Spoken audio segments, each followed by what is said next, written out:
Hello.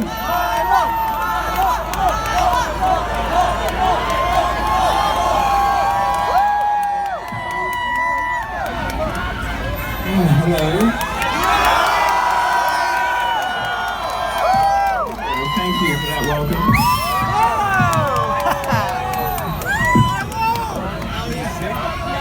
Oh, thank you. Thank you. What, this old thing? Right. Thank you so much for coming. And thank you to Pamela Geller for organizing this. Isn't she wonderful? What a beautiful, glamorous lady. It's very important to be hot. People underestimate the importance of being beautiful, but she and I get it just right. Oh gosh. What is this weather about? Maybe God is Muslim after all.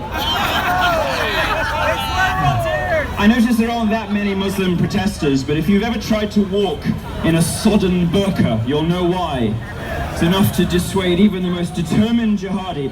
Thank you for coming out today. Now, we all agree on a few things, don't we? We all agree, for instance, that Linda Sarsour is a Sharia-loving, terrorist-embracing, Jew-hating, ticking time bomb of progressive horror. We agree on that. Now, I'll call her Linda because her surname, Sarsour, did you know this? It means cockroach in Arabic. And I do so hate to be disrespectful, so we'll call her Linda. Yes, I'm back and just as much of a waspish cunt as ever. This week, another Muslim loser, a friend of... This week, another Muslim loser, a friend of Linda's probably, strapped a bomb to his chest in Manchester and murdered over 20 people, including children. Does Linda Sarsour, in her dark heart, approve of this senseless atrocity? Yep. If she feels any remorse at all, maybe it's for the Muslim grooming gangs and Pakistani child rapists who have 20 fewer victims this week. What Manchester has done is once again raise the stakes.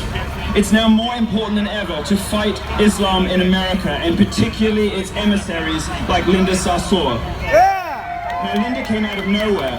I first heard about her in that stupid Women's March. To just give you a demonstration of how stupid modern third-wave American feminists are.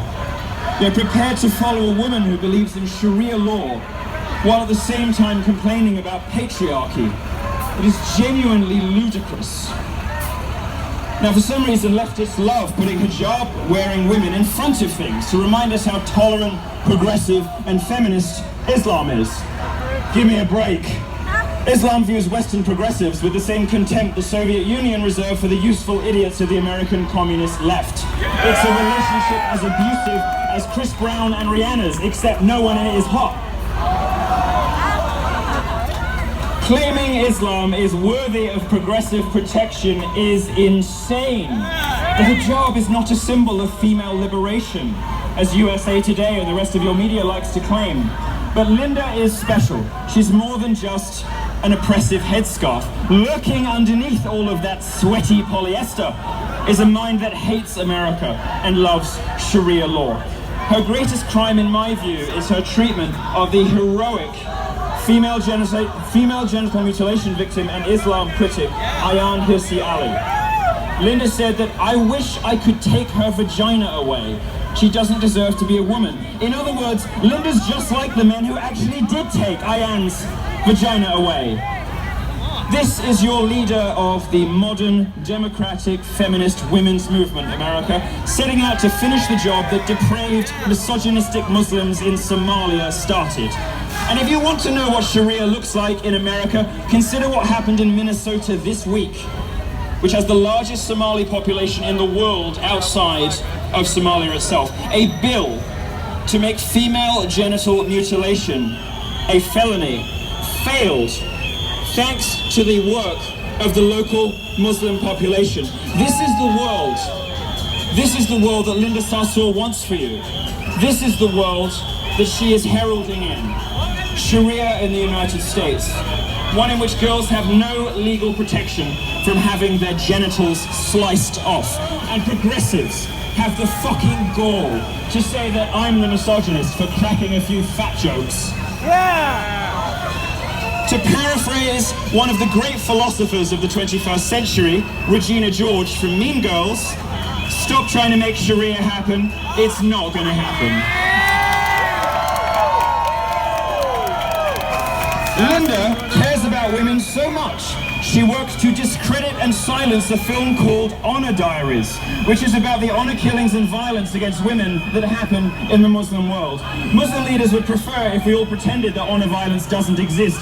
It's a sort of inconvenient truth to those trying to convince the Western world that Sharia is the new feminism. Well, Linda is obsessed with convincing American women that they're better off in Saudi Arabia. Well, the good news is, Saudi Arabia is not on Trump's ban list, so you can come and go as you please. Try it and see which one you like best. If she can't bring people to Saudi, Linda wants to bring Saudi to America. Frankly, I'm amazed her husband lets her out of the house often enough to speak as she does, but I guess the rules are different for progressive elites. You see, it wasn't Saudi Arabia that Ariana Grande retreated to for safety after a bomb went off at her concert. It was, of course, the United States of America, the greatest country in the history of human civilization. The country that Ariana Grande said she hated. I hate Americans, I hate America, as she licked a donut. Thank you, Pumpkin. Thank you, sweetheart. The World Economic Forum, which is not a conservative organization, ranks countries by gender gap. Now, this isn't the bogus gender wage gap. It's not the wage gap that progressives have invented, pretending that women earn less than men when they don't. This is a real gender gap. And it's a gap in education and in healthcare and other critical economic factors. Now, if you believe Linda, Saudi Arabia is the best country in the world to be a woman. But if you believe the World Economic Forum, they're ranked 141 out of 144. One of the only countries they beat is Syria. And this is the woman who considers Palestinians throwing rocks at Jews as courageous. Now, there's more than a few Jews at CUNY, a quarter of the student population, in fact. Let's hope that Linda Sarsour doesn't come to her commencement address armed and ready for battle. I would suggest that CUNY's yarmulke-wearing population stay home, just in case. You're gonna go in the front. You gotta it's not worth the risk. Linda Sarsour is on a quest to convince Western women that Sharia law is the ultimate expression of female empowerment. It's shocking, isn't it? How many liberals, obsessed with the idea of patriarchy, nonetheless buy into this drivel? Nothing in the West compares to the horrific treatment of women under Sharia, except, of course, closer to home, the treatment of women by Hillary Clinton after Bill raped them.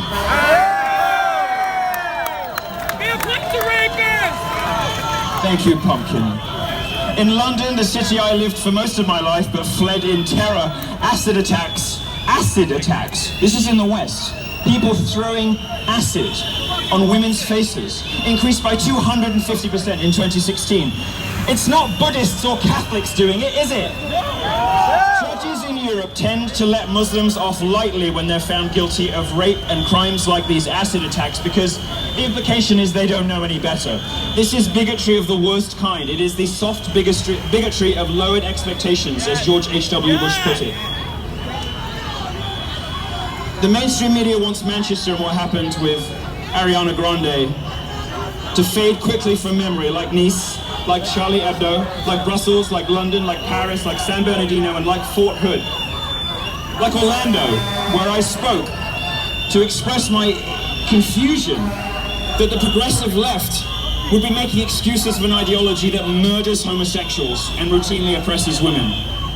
You should not allow the media, you should not allow your celebrities, you should not allow politicians, and you should in particular not allow university professors like the spineless cunts at CUNY to allow this to happen. Ayaan Hirsi Ali was disinvited from giving a commencement address at Brandeis. Critics of Sharia are being thrown out of universities while advocates for Sharia are being invited to speak. Conservatives are being ignored and silenced like they were Tiffany Trump. Except, unlike Tiffany Trump, we don't deserve it. Now let me tell you why I disagree with some of my colleagues and some of the other speakers here. No disrespect to them, because it is a lively exchange of views that makes us different from the other side. I believe that Linda Sarsour should be allowed to speak at CUNY. In fact, if they'd asked me, I would have paid her fee, no matter how many goats she asked for. And the reason that I think she should be allowed to speak is that her words, odious as they are, should be broadcast far and wide. The best response to authoritarianism is not more censorship, but more speech. I want America to hear her. I want America to listen to her arguments and weigh their merits. I am a free speech fundamentalist. I believe that in an open marketplace of ideas, the best ideas prevail. In America, you don't have an open marketplace of ideas because the massed ranks of the establishment, the media, academia, and the entertainment industry are set up to condemn conservative and libertarian points of view as hateful, bigoted, and oppressive. They are none of those things. And so the real enemy here isn't just ordinary Muslims, it isn't Linda Sarsour. The bigger enemy, and the enemy to American freedom, has always been from within. The enemy here are the progressive elites who run the entertainment industry, academia, and the media in this country. It is only through the open marketplace of ideas, with no more censorship of libertarians and conservatives and no more oppressive speech codes from the left, that I believe America can realize its promise and its destiny. And that is why this is the greatest country in the history of human civilization. That is why we are out here in the pouring rain, because this stuff fucking matters. And when we reach that goal, when we reach that day, when there is a full, free, frank, open exchange of ideas, when anyone can present their ideas for scrutiny, when anyone can present their system of belief for discussion and debate, then people will see Linda Sarsour for what she really is. It's true that her ideology is as ugly as Chelsea Clinton. It's true that Linda wants to replace graduated women's mortarboards with hijabs. And once that happens, the burqa will replace those graduation robes soon after. Linda wants to substitute prayer rugs for diplomas, and CUNY is going right along with her. It's true that CUNY is going to see the results, it's going to see the consequences of this. It's going to see it in enrollment, it's going to see it in alumni donations. And the other speakers here have done a much better job than I ever could of explaining in detail why she is wrong and dangerous about absolutely everything. So if you disagree with a Sharia-loving, Jew-hating commencement speaker, hold back on giving money to this university. Don't enroll your kids. Teach them a lesson the American way, which is with your speech and with your wallet.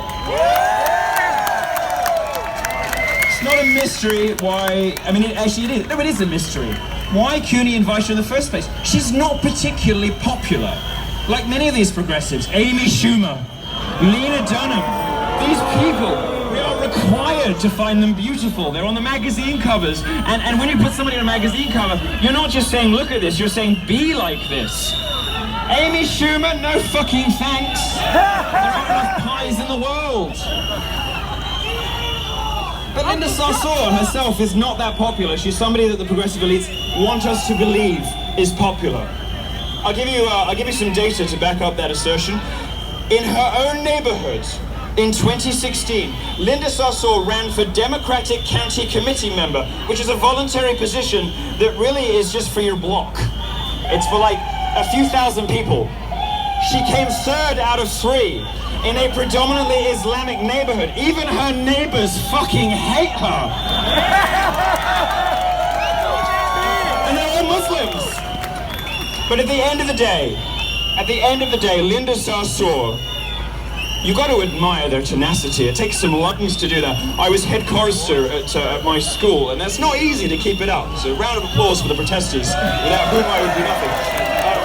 At the end of the day, Linda is just another idiot, wittingly or unwittingly doing the work of Saudi Arabia, doing the work of Iran, doing the work of ISIS. So the enemy that you as Americans have always faced and will always face is from within. It's from other Americans allowing this stuff, pandering to it, prioritizing it, giving it platforms. No, I don't want her banned, but I do want her exposed. And that's what I hope today will accomplish. If I can add anything today, is to remind you that as ever, the greatest threats to American liberty don't come from overseas, they come from places like New York. Don't ban her. but hold her to account. Make her debate. Make her defend her hateful and odious positions, and always support free speech, free expression, free intellectual inquiry, creativity, love, joy, and all of those wonderful things that unite the libertarian and conservative movements. Thank you so much for having me. Thank you so much. Goodbye.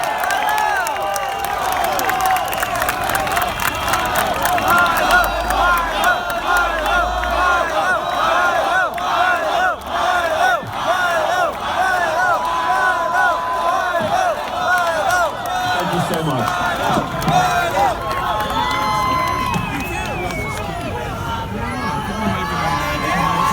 We love you, Milo!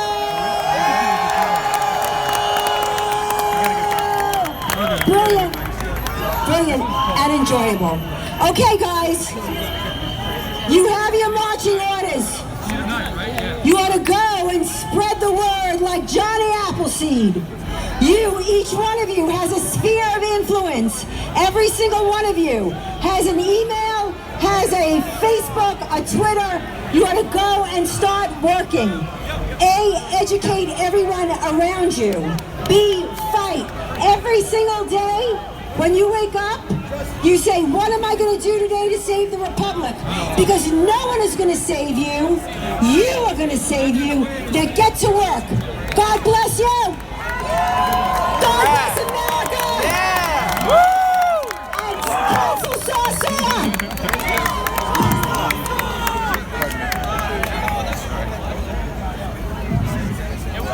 No map violation intended, excuse me.